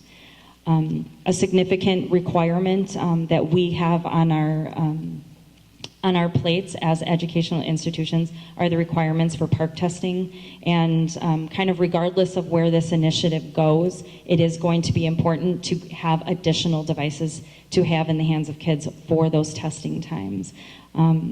Anyone who's been in any of our buildings during MAP testing or during our field testing for the park field test, and we'll be field testing again later in May, those devices are completely taken up for assessments, and we lose out on having access to those devices for instruction.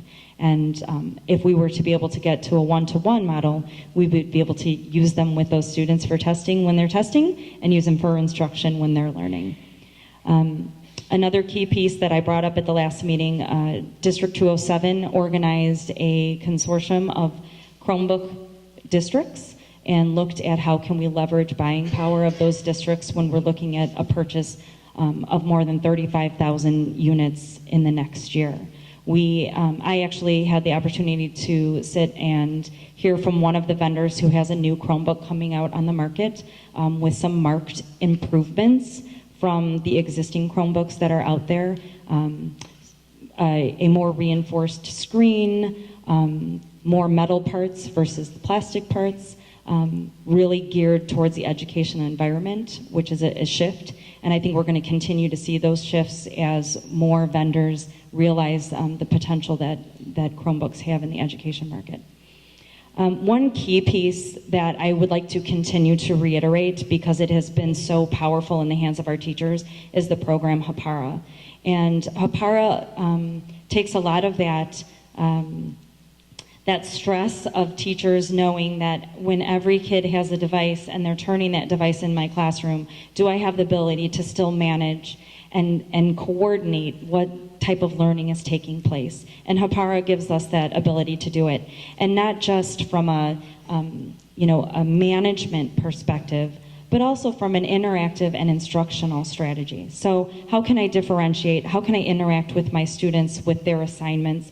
How can I differentiate between different groups of learners and their assignments that I'm handing out to them? So it's a nice integrated piece with our Google Apps for Education, and it's seamless. It runs seamlessly on the Chromebook platform. So that is a key piece that has provided a great resource for our teachers. And we've been piloting that this spring, and we hope to. We plan on continuing that into next year. One of the other pieces that we felt really important about as a committee was that we work with parents who already have Chromebook devices, making sure that they're compatible to meet the requirements that, that the school needs in order to have them run throughout the day and so forth. But to work with those parents and find ways that we can, provide them with the licensing, work with them to get the licensing necessary to bring them onto our network and have those devices be usable in schools. So that's something that we felt strongly committed to. And then lastly, and this is Ms. Allard's key point, is looking at the payment plans. And at this point, we don't feel that the business office is set up with the personnel and the staffing to provide payment options to everyone.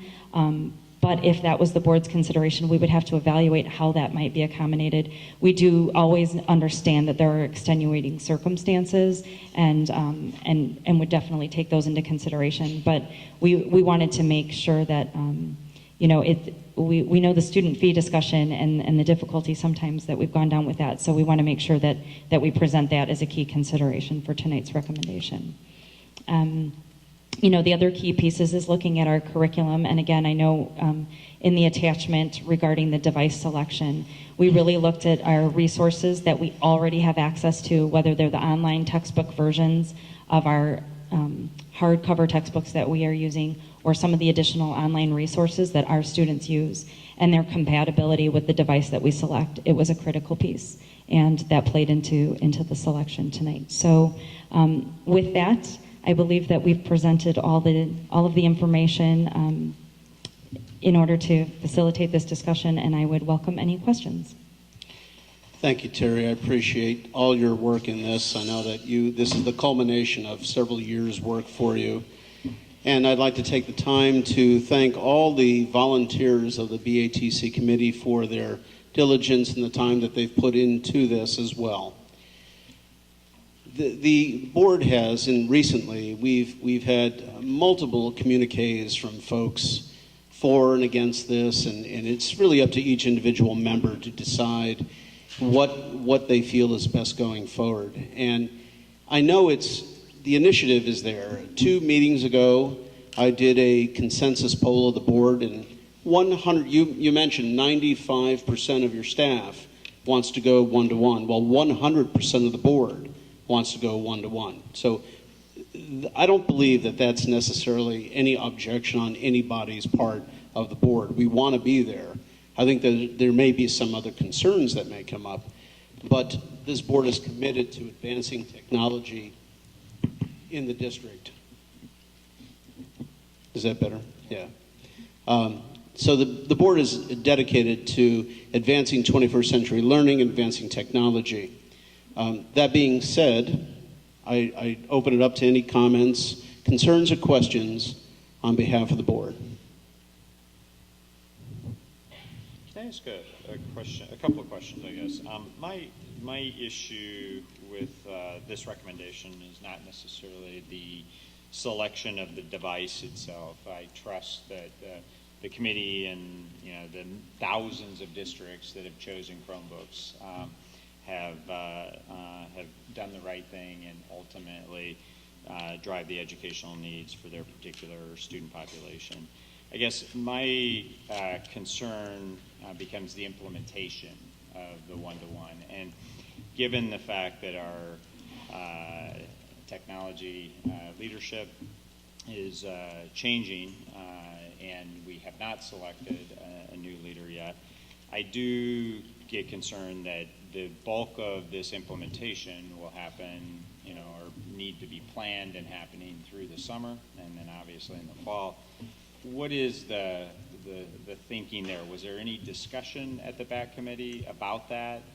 How is that going to be done? Where is that going to fall in terms of central office, along with each building? And I know we have tech coaches, so I realize there's resources there, but how is that going to operate and how is that going to work? Sure.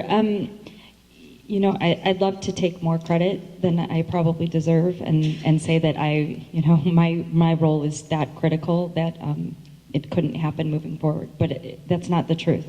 I think Dr. Hinton reminded me in a conversation earlier today that, the sign of a healthy organization is that even when leadership changes, initiatives still continue to carry forward. And it really rung true, especially in this. When I first took this position in 2010, I believe it was a month before the strategic plan was approved by the board. And I don't recall any hesitation at that time because of the change in the leadership at that time. And I will be very frank that one of the biggest reasons I took this position was because of that strategic plan and the district's dedication to focusing on technology. I think all of the work that has been presented is very public through our strategic plan, through the work of the BACT, through our communication strategies, the people that have interviewed for this position, the people who applied for this position, are very eager to see one-to-one carry forward.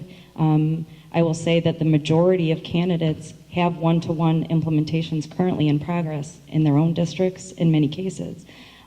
So I have the utmost confidence that we will work to make that transition as seamless as possible for the people who will actually be carrying out this work. And that is the people that you saw stand up tonight. That is the people behind the scenes from our technology department.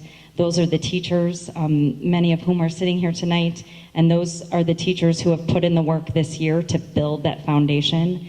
And I think the majority of them, as you saw, are eager to see this carry forward and have the capacity and the groundwork to just keep those wheels in motion and move to the next step. I will absolutely work through that transition process to make sure these steps are in place.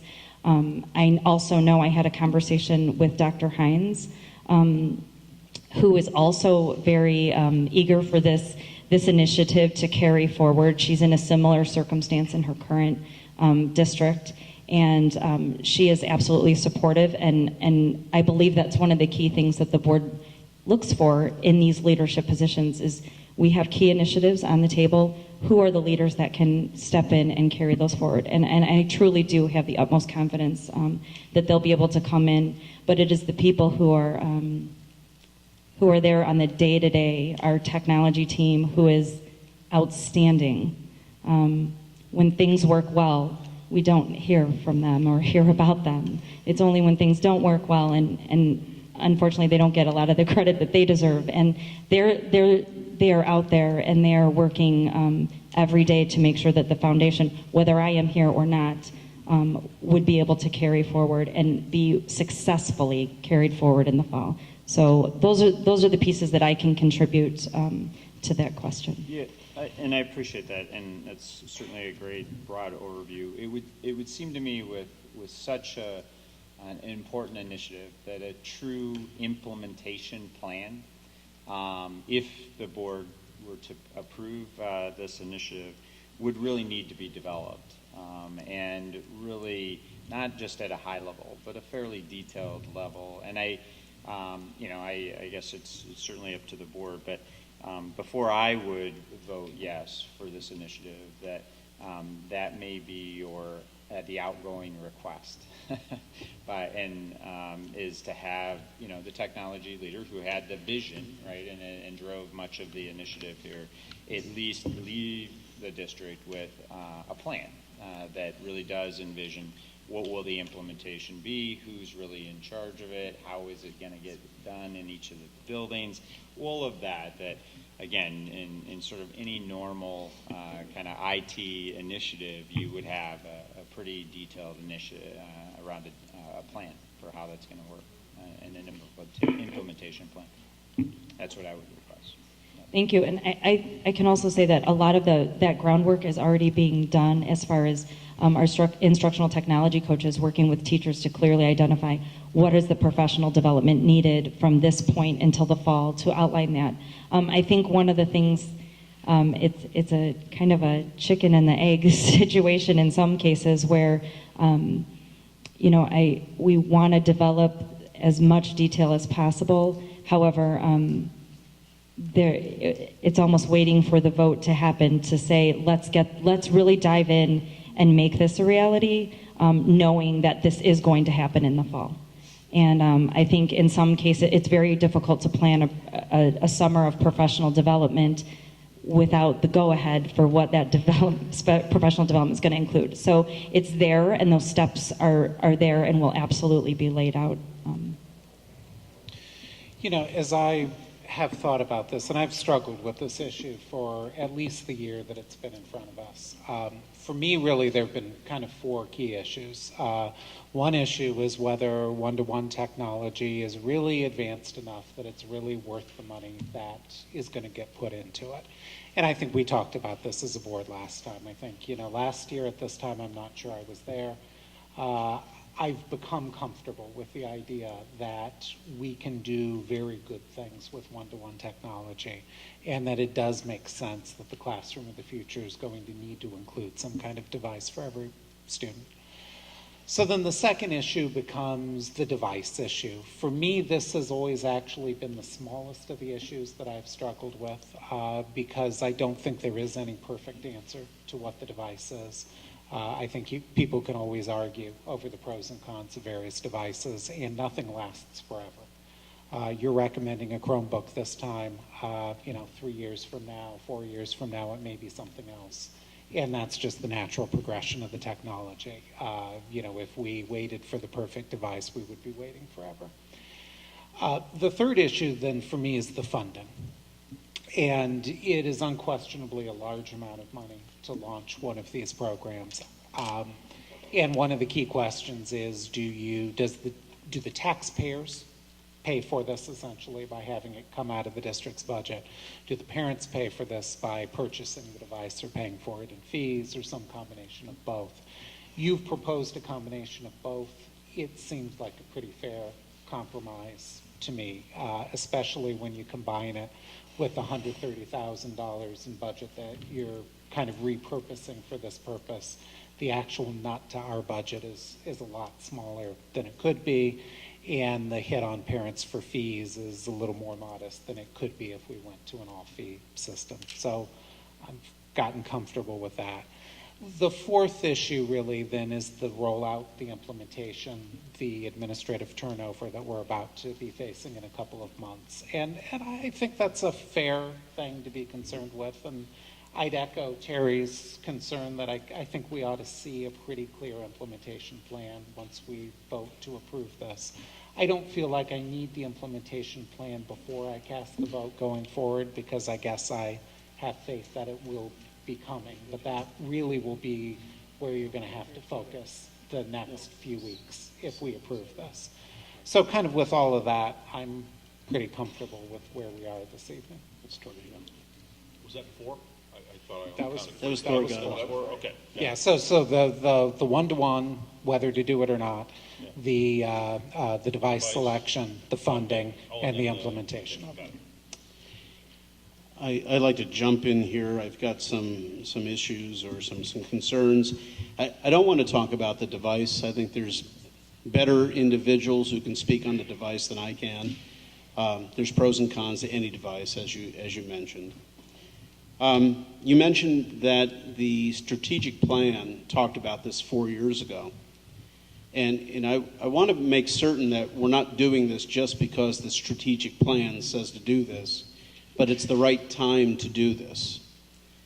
And that leads me to the next statement. Based on the low T testing that you did, in the fall, there was 44% below level 5, which what you said district average was. There was 44% basically below average if average was 5. That improved to 37 cents, so it decreased from 44% to 37%, an increase of 7%.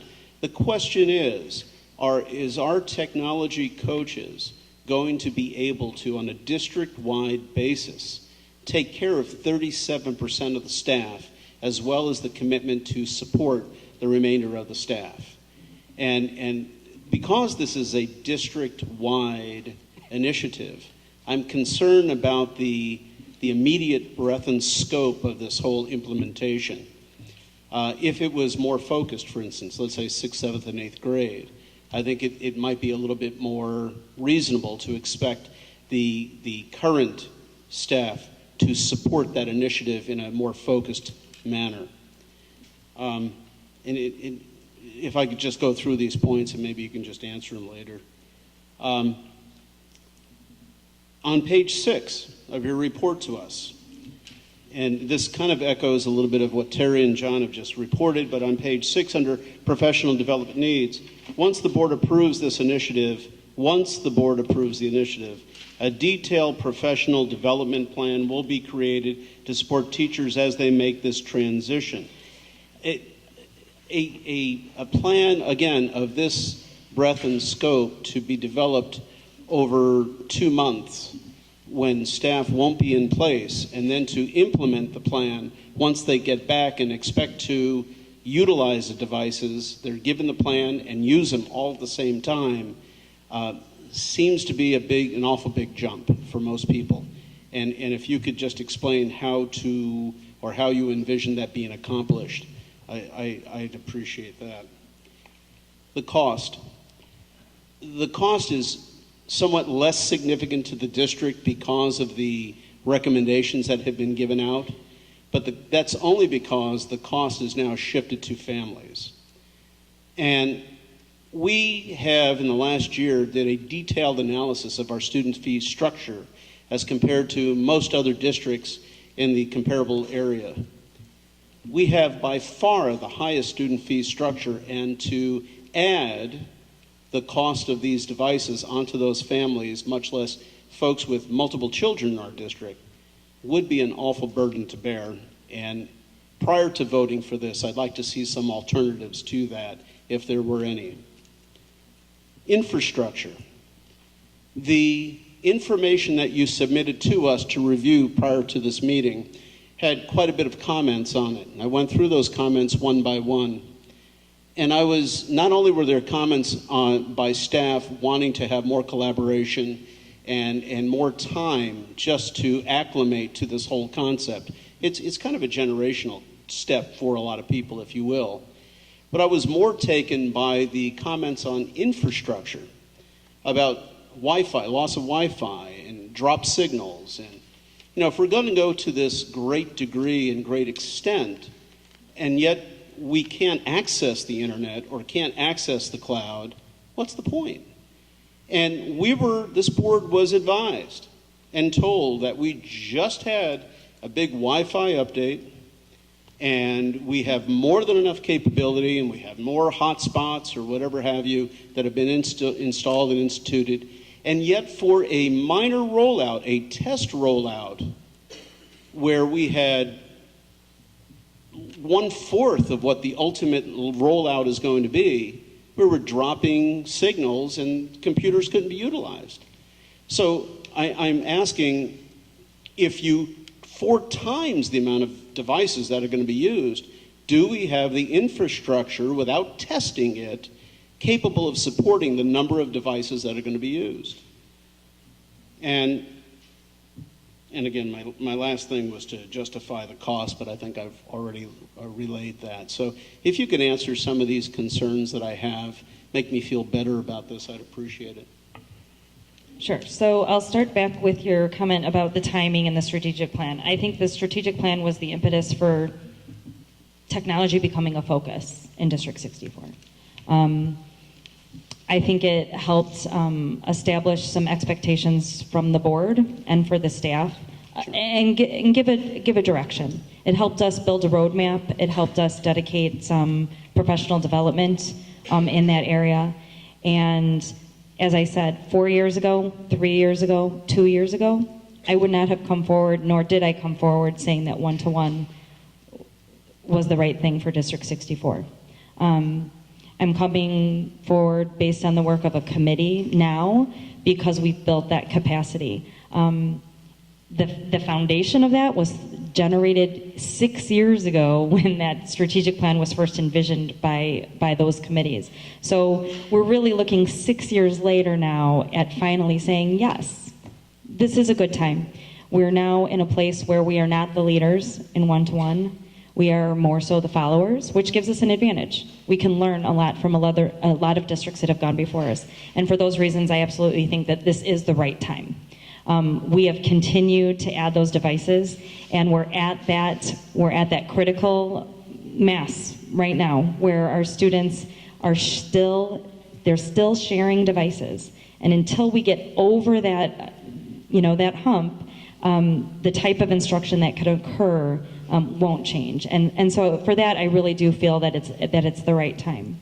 As far as the Lodi question and our instructional technology coaches focusing on that 37%, I think one of the great things that we've seen now having our instructional technology coaches is we have teacher leaders who have risen up.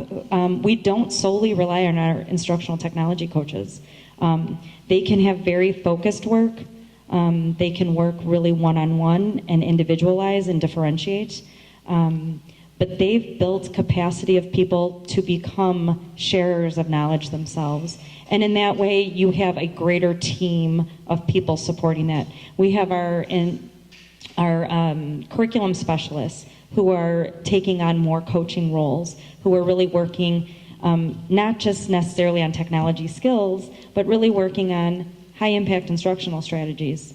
And for that, I do believe that we have the capacity to continue to work with our lower levels, but also continue to raise that bar higher. That professional development plan has actually being started since we purchased those first 675 Chromebooks. We've actually had a year of professional development under our belt. Now it's saying you had this for 6, 8, 10 weeks in your classroom. You got kind of a taste for what you'd like to do. What are the things that you need to learn more about? What are the things that you discovered in your classroom with those pilots that all teachers should know and be able to do?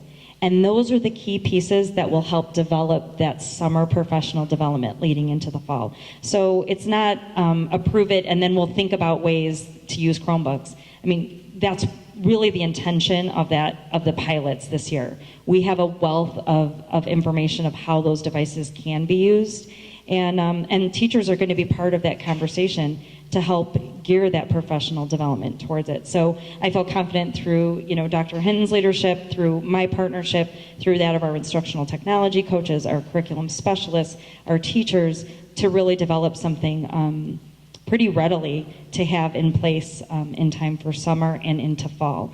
And with the expectation that, we will all start on day one. And maybe there are 3 key things that I as a classroom teacher really know how to do and can do from day one. And that will grow and grow and grow. And the key piece is that we can't have that expectation of growth until everyone has that equal access to the resources. And that's the point that we would really like to get to. As far as cost, I agree. That's a board discussion. I think the best piece that we did was put out that parent survey to help support the opinions of our parents. And I was overwhelmed by the number of parents that came back in support of contributing to the cost of these devices. It could have gone completely different, and we'd be presenting a different preferred option tonight. But I really think that that's something that the board needs to take into careful consideration. Infrastructure, absolutely. We had a lot of issues at the beginning of the year, a lot of issues. We underwent an entire upgrade to our wireless system this summer, and unfortunately the person who spearheaded that moved on to another position, and we were not able to fill it. So we actually were down a person for a number of months, and we've done our best to fill in those areas and to troubleshoot. Where we are now versus where we were at the beginning of the year is night and day. I'm happy to have any of our technology staff speak to that as well. They see the day-to-day issues and are still working to make sure that we troubleshoot and have those in place. So I'm confident moving forward that we have the system in place. There's tweaks and adjustments that need to be made, absolutely. We need to get our new network manager on board, and that is priority number 1, day number 1. We are working very closely with our wireless vendor to have them on site on the first day that person starts. We've brought in other consultants throughout the year to come in and spend significant amount of time making sure that it is reliable and robust. And unfortunately, the only way to figure it out is to test it when there's students on the network. And so that is the source of the feedback that you got. And we have seen great improvements, but we absolutely started off the year very rough. And it's our commitment to make sure that we have those things in place moving forward. In rebuttal, I just have two comments. I understand about developing critical mass and about your tech coaches training other folks, and those folks train folks, and those folks train more folks, and it's just critical mass. I get that. But what I didn't see in the report there was the breakdown of grades 3 to 5 and grades 6 to 8. It's been my experience that the middle schools utilize these devices and this technology with a little bit more ease and readiness than grades 3, 4, and 5. And now that may not be the case, but I haven't seen any data to disprove that, and that's my impression. I wonder if the critical mass is going to be the same in grades 3 to 5 as there is in 6 to 8. So I guess I still have some concerns about district-wide support for staff in utilizing the devices. And you mentioned the infrastructure. I had something to say about that too. It'll come to me. I'm sure it will. Yeah. I'm going to vote no on this particular proposal. I feel strongly that we need to move toward a one-to-one. I want to vote on more pieces. I think that would be a good thing. And I would support a narrower proposal. But I'm not convinced that transitioning to a one-to-one ratio is an emergency. I think a slower transition would be far more prudent. I don't get a sense that our children are going to be particularly hamstrung or living in the dark ages if they're not involved in a one-to-one initiative by this fall. I do think that the decision about the device is important, and so far nothing has convinced me that the Chromebook is a better device than the iPad or others. Since we've had meetings, I've talked to a lot of kids, particularly at Maine South. I don't know one kid at Maine South who thinks that it's an excellent device. Done a little bit more research. I just don't perceive the Chromebook as anywhere near as good a device as the iPad. And I think we as a board asked some significant questions about this, and I just don't think that the research that was done convinces me that it's the right choice, particularly if a newer Chromebook is on the horizon. I know we talked about this last time, that there's never the perfect time, but I just don't feel convinced. And then I do think that the most compelling reason why we don't have to do this as an emergency is because of a massive transition period. I just think that we need to go slower and a more narrow change at this point than doing it with everybody from 3rd through 8th. So I would go for something more narrow with a slower march toward a one-to-one initiative. So I'm not against it. I just don't think we're going at the right speed. That's all. Other comments? Dan? Yeah. So I like the idea of going to one-to-one computing very much. And I want us to get there. And, you know, the feedback I get from students in the district is they want to get there. And, you know, my sons, to be honest with you, love the idea of going to one-to-one computing. But I have some large concerns today with the timing. And those concerns have to do with the transition of our leadership. We're transitioning our superintendent, and our director of technology is transitioning also. So I think it's one thing for people who are going to be taking on great responsibility with this to sit across an interview table from people and say, yeah, I'm on board. I want to do this. It's another thing when you're in a job for 6 months, you got your sleeves rolled up, and you're trying to figure out what exactly this job entails. I mean, just from anyone who's ever transitioned in a job, you don't really know what's going on for the first 6 months. So I have large concerns with really being fair to those people when they come into the role, and the expectations and the accountability during that time. I think if they buy into it and they build a plan, there's more accountability, there's more fair expectations, and it makes it overall going to be a smoother thing. The second concern I have is with budgeting. And there's two parts of the budgeting. There's the District 64 budget, and there's also our families' budgets. And so when I look at the District 64 budget, right now we're running at a deficit, and we've got a large concern with the city in regards to TIF money that's going to become available to us. There's a thought out there from the city that they're talking about changing the way that they're paying us, the traditional model. That's could dramatically affect our budget over the next 6 months. So waiting for that to get ironed out is also an advantage to a wait stance, waiting 6 to 12 months. The other thing that has to do with families' budgets. I have not had a lot of communication one way or other from families saying that they're ready to take on this burden or they're not ready to take on this burden as far as the additional cost of going one-to-one computing. I think if we were to let the community know, and which I guess I am saying at this time is, I'd be willing to vote on this in 6 to 12 months. And if people do have concerns with it, I think this is the time to let us know. Because it's not going away, this thought. What we're saying is that maybe the timing just isn't right. So what I'd offer the community to state, or the people who are going to actually have to pay the fees is, are they in favor of paying these fees or not? Because I'm not aware of that right now. And I think allowing this window of time will allow us more time to gather that information. So those are my thoughts. And just to complete my thought from before, it was on infrastructure. It was, it would be hard for me to envision dispensing of devices, asking the staff to implement the technology derivative, and yet test the infrastructure all at the same time. Should the infrastructure still be inadequate at that point, the entire thing is in stall mode.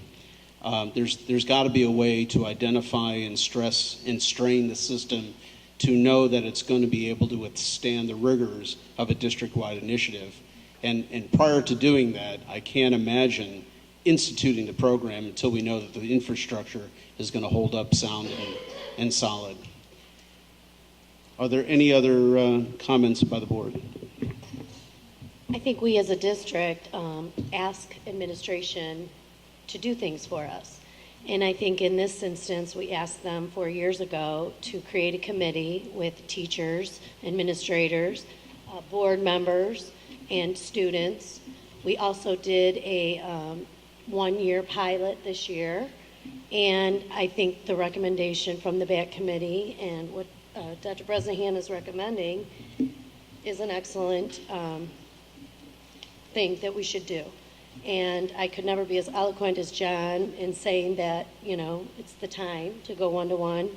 The device, we could argue till we're blue in the face, but I think the district has done a great job of purchasing iPads. So the arts department has those. She's not saying she's not going to have a variety of devices. It's just that this Chromebook for about $300 a unit is a way to get access to the internet. Teachers can have a control. So the recommendation is that this might be the best choice for our particular applications. Of course, it could change in 3 years. The funding is very fair. And of course, we will have to work out the logistics in the business office. And then the implementation, that once something got approved, they could show us how they're working towards the implementation. Is the time ever going to be right? No. Are the kids ready? Are the teachers ready? Yes. Is everybody anxious? Of course. Are there going to be teachers that are going to have problems with implementation? Of course. And that's why we have the tech coaches. And that's why we have new administrators coming in who I look at it as an opportunity. We have someone